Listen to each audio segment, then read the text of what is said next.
And one of the questions at Q&A every single time is, what do you think about, can you make the chase? You know, and it's a huge part of it. It's huge for the sponsors, the team, the drivers, the fans love it. So, yeah, it's big, and we have to figure out how to put that number 9 car in there. Kasey, what was the difference this time? Obviously, you sat on the pole here last year, so your cars have been fast. But if you look at your record before this race, you had, you know, mixed results. What was the difference today? Because once you got up front, nobody could touch you. We would, you know, I think myself just having more experience. You know, I'm a dirt track driver. I don't know how to drive road courses. So I think myself having more experience has helped a lot. Just working with the car. Last year we were super loose, just no forward drive in the race. So we worked on that a lot yesterday on how can we get more forward drive and still have the front really positive. And I think those were the 2 biggest things.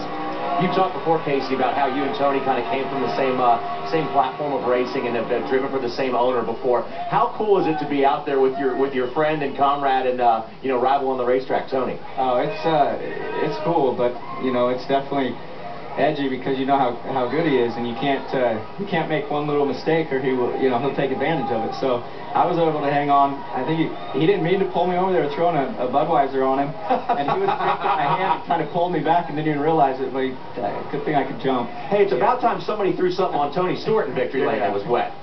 He usually gets us. Yeah, they threw some beer on it. Good.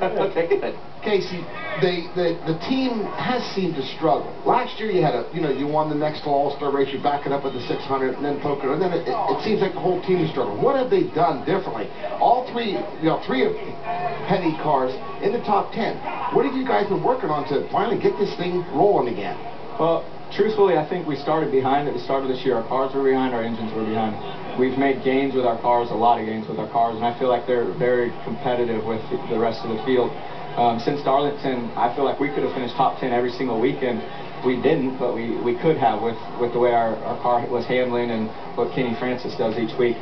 And then the engines are getting better. I've raced a new engine twice, which is a bonus. You know, it's a little bit better, and they keep working on it. So you know, it's just hard work by the team, by the people back at Richard Petty Motorsports, and you know, letting us do it, letting us charge. I mean, we have to. It's the only way you can keep up with all these other guys in this crowd. You have to stay just moving at all times and trying to make things better. And one thing I knew in this race last year that really hurt you guys was your fuel mileage. And you looked like your guys still had plenty of power, but they did the little things they needed to do to give you the complete package. Yeah, they definitely, we had a great carburetor today. We had some, you know, and the engine still ran really strong. I felt like it was comparable to anybody out there. So, you know, to have that much power, make the you know, be able to do it in 2 stops, which we did, you know, it just played into our favor today. It worked out well.